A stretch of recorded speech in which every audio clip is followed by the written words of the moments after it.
Hello and welcome to In a Spiritual Sense Kids, a podcast for parents, teachers, and caregivers seeking to support their children's emotional and energetic development. On the show, we'll blend insights from neuroscience, child psychology, and emotional awareness as we explore natural ways to help kids understand their own energy, stay grounded, and enhance creativity and imagination. Don't forget to check out our sister channel, In a Spiritual Sense, where we dive a little deeper into the metaphysical, working to build your intuition, connect with spirit guides, the paranormal, energetic healing, and more. Join me, Stacey Piagno, where we work to bridge the gap between science and spirit.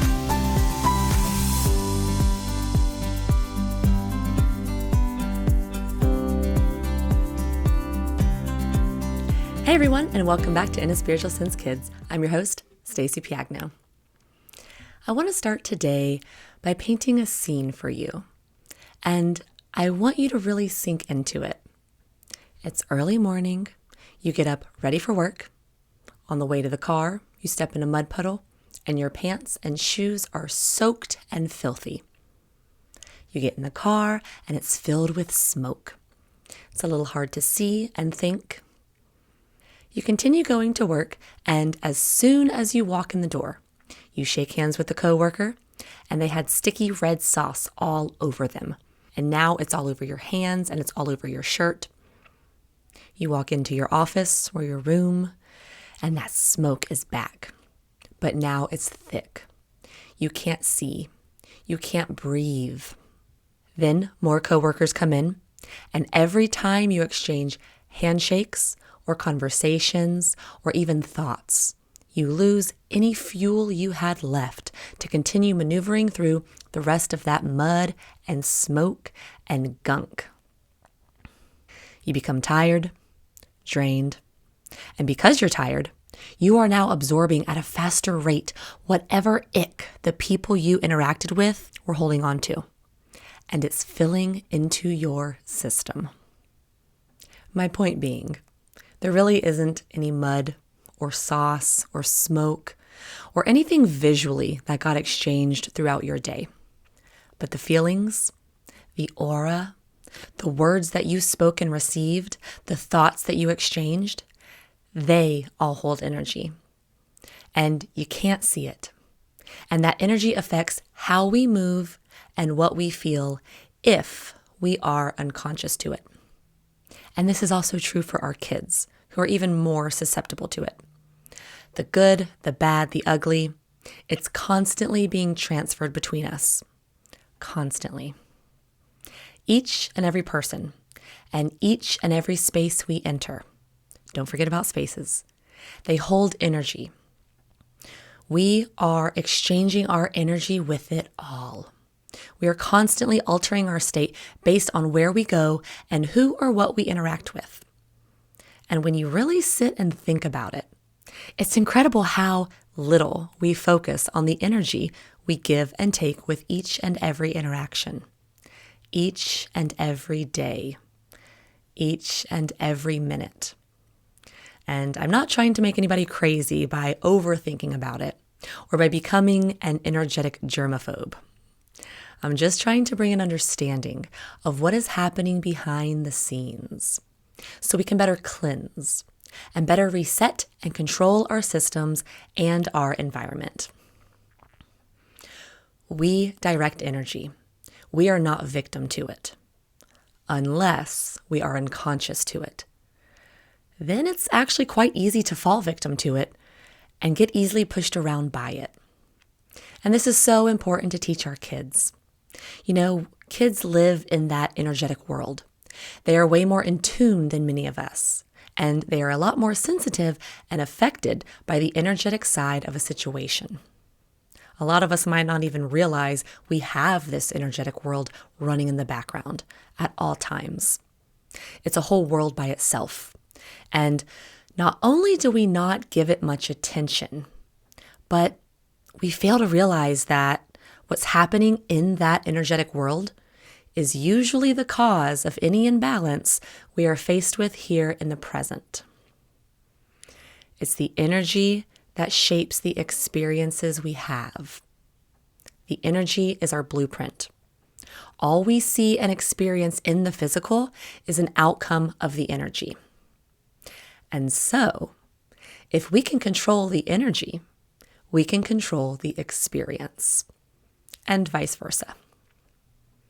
And I think it's something we can be more proactive about. And it's something that we should be teaching our children about, at least a little, so they can grow up and better manage their energy and better manage what they're feeling and better direct their thoughts, so they can create a future and a present moment where they feel balanced and happy as much as possible, no matter what's going on around them. So, how is it that we can have more of a say in what we're feeling and thinking more consistently? That's the key, is how can I feel this way, happy, balanced, relaxed, whatever it is, more consistently? We talk about emotions all the time. They come and they go. They teach us, they inspire us. We need and like emotions. They're our friend. And with this perspective, whether our emotions are actually pleasant or unpleasant, befriending them and feeling into them helps us understand them, so they work for us, like they're meant to do. Is there a way we can use our emotions to listen to the energy that is present? Because when we are able to feel our emotions and learn where they come from, we can learn to stop those that are not serving us and better feed ourselves those that do. And this is the mental side of training our mind to connect to our emotions, which will create our experience. When we are mindful and truthful, that's a big one, with ourselves, and we take responsibility for what we are feeling and responsibility for the way we are experiencing a situation, this is when we become creators of our reality. We become harmonized and balanced and in charge. We direct that smoke, mud, ick. We have a say if it enters or even exists in our world.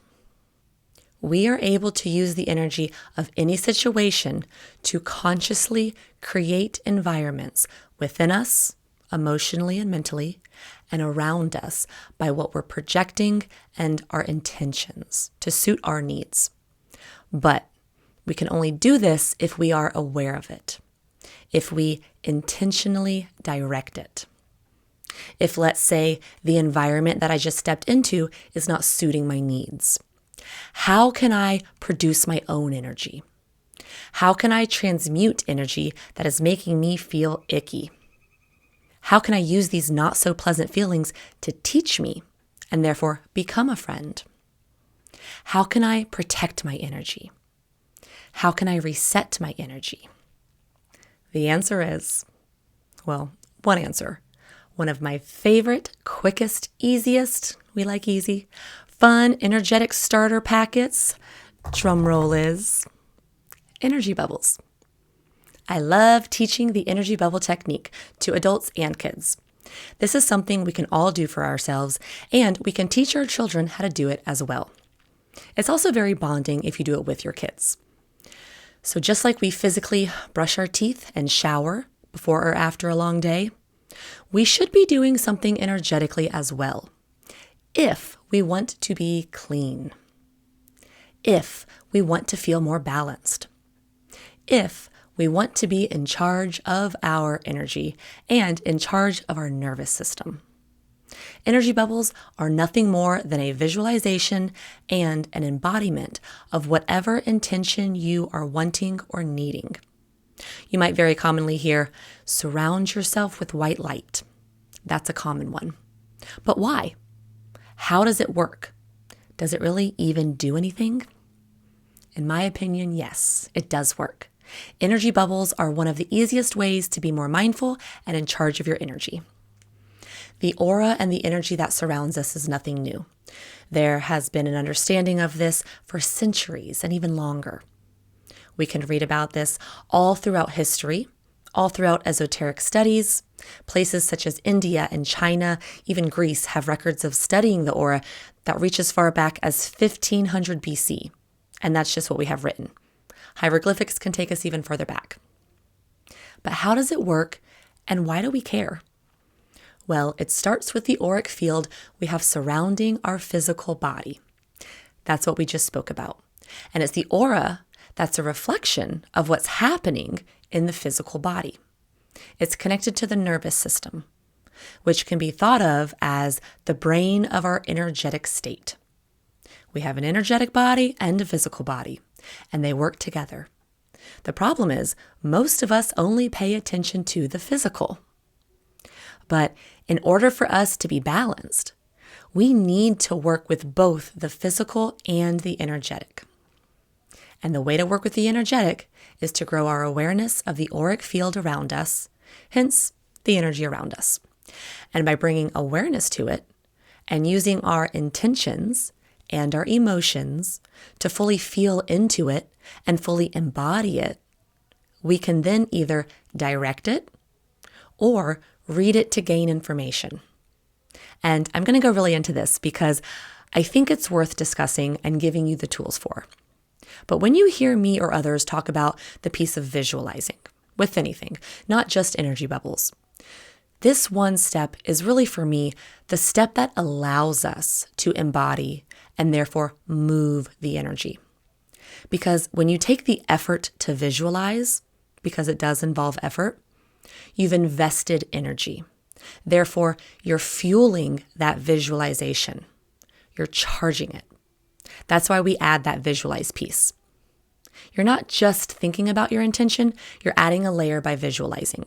You're adding that charge and you're adding fuel to propel that thing into reality, into form. So visualizing and intention are the biggest drivers when working with our nervous system, which again is the brain for our energy. Or on the receptive end, we can become sensitive enough to allow our emotions and that energy that runs through us to give us information. I'm feeling this way because this is happening. So now I can look at it and work with it, for example. So we want to both project and receive on not only a physical level, but on an energetic level. I've found when focusing on our energetic body, there's a few actions that we commonly need to perform. Some are about projecting energy or thoughts. Some are about being receptive and intaking. So today we're going to touch on protection, cleansing, charging or relaxing, and connecting, sending energy. First up, let's talk about protection. I actually have a really great episode on In a Spiritual Sense. It's called Help Me Protect My Energy. I will put the link in the show notes. And this is a great episode that I think goes hand in hand with what we've been talking about today. I definitely get into the mental side of things and how our perspective acts as a form of protection. But in regards to energy bubbles, this is where you often hear people talk about surrounding themselves with white light. And so what we're doing here is simply placing an intention that we want our energy to work for us and stay protected and centered in us. Whatever you want to say or think, express that. But make sure you are wording or thinking with positive language. For example, instead of saying, please don't let my energy leak out. Please don't let me become involved in other people's energy. That's the negative side of it. Instead, state what you want to actively happen, such as Spirit, Source, God, angels, whoever you pray to. I ask that you help protect my energy as I move throughout my day. Please help me hold on to that which serves me and dispel or reject that which does not. It's important to start reshaping our speech and thoughts in that positive way. So we ask, we visualize, and we feel into it. You can bring colors into it if you feel in tune with that. I won't get too much into it right now, but there's a lot of color theory when we start discussing energy. Each color has a wavelength, therefore vibrates, for one, with our chakra system, and they can help you embody and heal in different ways. White is essentially the presence of all visible colors when speaking in terms of wavelength. So that's why, in my opinion, it's considered godlike or source-like.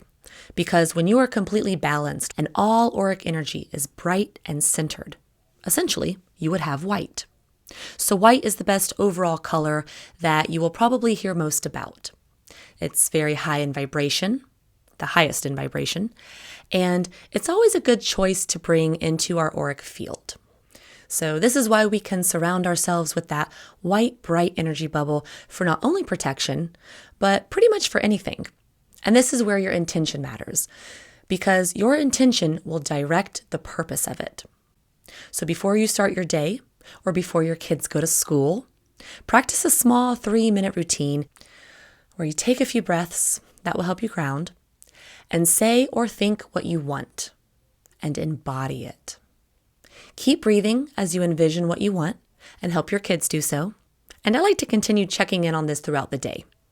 For example, when I walk down the hall to school, I know I'm about to be interacting with a lot of people. So I will check in to remind myself that I do in fact have an energy bubble present. Sometimes I'll practice looking through my bubble and imagining I can see through it like a piece of glass between me and others. Anything that can cause you to feel or think about separating yourself from your environment is really the key here. And it will help keep you and your kids in more control of that energy you're moving through. So just keep reminding yourself it's there throughout the day, and eventually it will turn into a habit.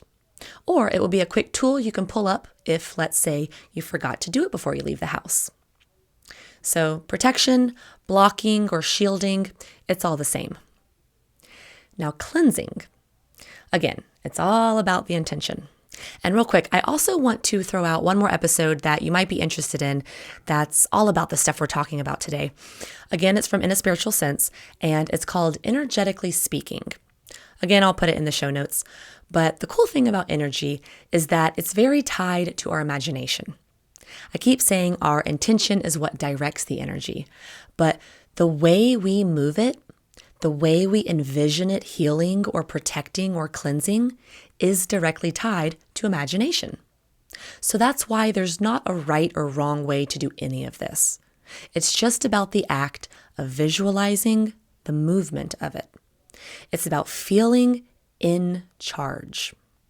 It's about feeling it change.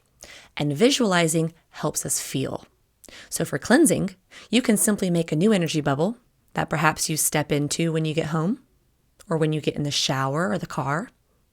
And you can let your imagination lead you from there. Maybe you envision that white light filling you up and transforming all the dirt from your day into gold. Maybe you want to envision that white light pushing out any dirt from the day and it rinses down the drain. The sky's the limit. Your body and spirit know how to do this. It's just about bringing awareness to it needing to be done. Depending on your intention, maybe we bring color back into it. I actually use black for protection. So I got into a black bubble and I treat it almost like a cloak, and my white light is filled up on the inside. Regarding cleansing, maybe you want to fill yourself up with green. That's the color of heart energy. Maybe you want to use pink or yellow. See what feels good to you and make up your own system. Whatever your imagination teaches you is the direction you want to go. So protecting, cleansing, releasing. Maybe you're low on energy and you want to fuel yourself.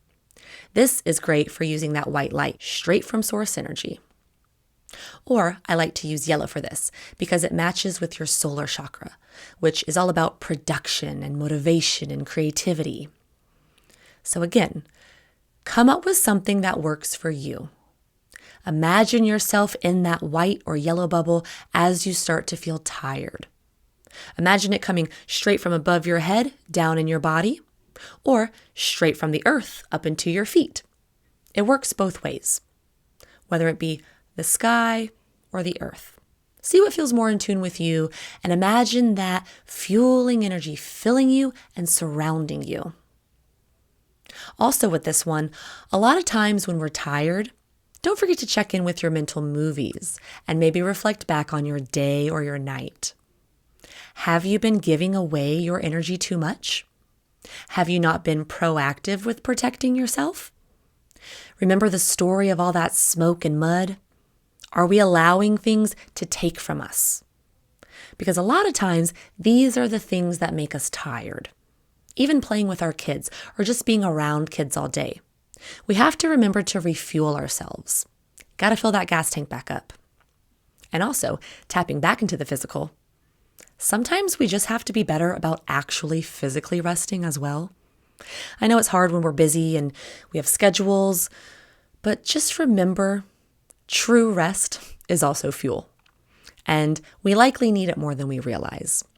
So this is where we create boundaries. We can't forget about that. Back to the energetic. You can also send energy bubbles to others or to your kids. Maybe your child is feeling anxious, whether they are with you or maybe at school. You can send them energy bubbles to heal or relax or comfort them. I'm telling you, this one is gold. It's nothing more than sending a prayer, but it gives, again, a visualization and a movement to it as you pray, as you proclaim and direct what you want to happen. The energy bubble itself just creates another layer of support, again, on the energetic side of the situation, which helps manifest the physicality of that situation, the outcome of that situation. So, if your child maybe has a big test one day or a big presentation, continue sending them energy throughout the day or around the time of that event. Imagine a bubble emerging from your heart and traveling to theirs. Again, use your creativity to create something that feels right to you. Send them a nice, calm blue for relaxing. Maybe it's not colors that you're sending, but just words.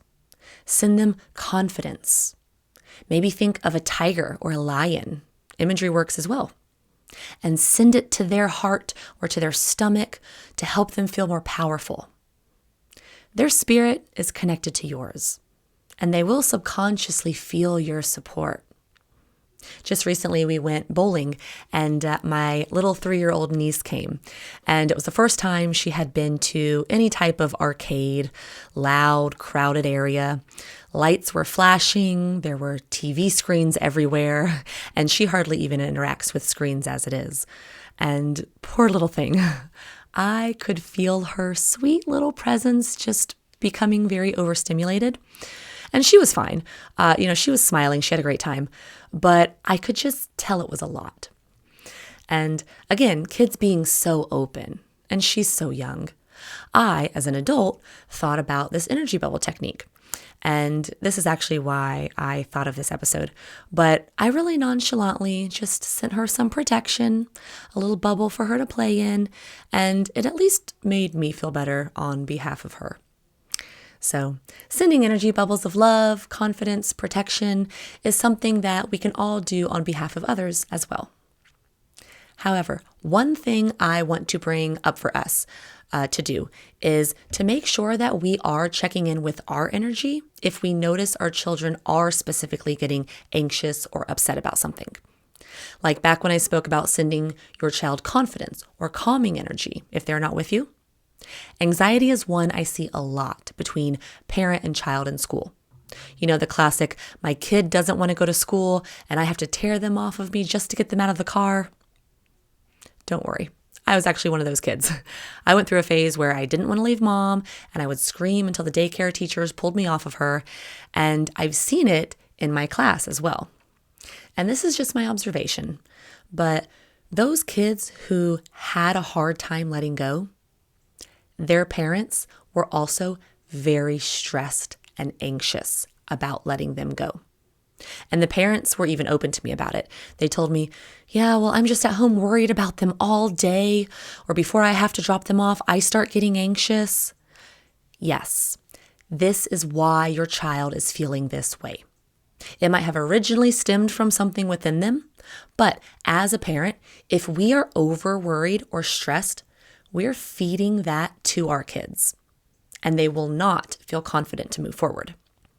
First of all, kids are so resilient, and they usually have such a short-term memory. They are so present with life. They really do live in the moment and move on quickly after episodes. I see it all day long. If they're feeling sad or upset, I'm telling you, as soon as they get in the class, they have already moved on. So that's just a little background from my perspective as a teacher, but make sure you're portraying confidence to them to help them do so as well. And make sure you're centered before you send energy. That was my point. And last note on sending energy. When sending energy bubbles, just remember, whatever type of energy you send or project grows inside you 3 times as much. Here's a little esoteric tip for you. So let's say you're out in public and you want to send energy. Always have good intentions towards others because it only goes back to affecting you. I think I get into the background of this more on In a Spiritual Sense's Energetically Speaking episode, if you're interested in the science and philosophy of that type of stuff. But lastly, I want to touch on using bubbles to connect to others or maybe your guides or your higher self. When I connect, specifically with my angel, I like to imagine myself inside a blue energy bubble because blue is about communication. It's connected to the throat chakra. And what's cool about this is I also use the bubble technique when connecting to my guides and angels because it helps me feel safe. Again, I'm containing my energy inside of an auric space that, according to my intention, is not only opening me up to communicate, but also protecting me while I do so. If that's not your thing, I also use bubbles for connecting with my higher self as well. We all have a higher self, that part of our spirit that sees above all the mundane, sees the big picture, knows how to help guide and comfort us. This is great for kids because we're keeping the power within them. We can teach them that whenever you feel confused or sad or hurt, maybe go create a little bubble to cancel out all of that noise, feel safe, and have their spirit give them advice. Maybe they're at home and they're bored. Remember when we talked about that? Have them go sit in an energy bubble that is rainbow and sparkly and see if it sparks their creativity. You can use these bubbles for any intention, and they really help focus our energy for a specific purpose. So, by simply thinking about this, everything we talked about today, by simply bringing it into your awareness or into your kids' awareness, you've already made a shift. You're already more in charge. You already have more of a say. And you're learning more of that emotional regulation and sharpening your intuition and overall health and well-being. And so are your kids. And if you're really interested, I'll give you some homework. I'm such a teacher. Your homework is to practice the energy bubble technique in traffic. Take it to the road. It is the best place to grow self-awareness and shield and protect and open your heart. Counteract any negative feelings by cleansing, blocking, sending love to others who don't show it to you. There's a lot of growth that can happen on the road, and I think most of us use it every day. So it's a great school for us. Good luck. If you liked today's conversation, I hope you used it to inspire those around you, and I'll see you next week on In a Spiritual Sense Kids. For those looking to connect further, please feel free to send emails to info@inaspiritualsense.com or hit me up on Instagram, where you can find weekly inspiration and updates. I look forward to connecting with you.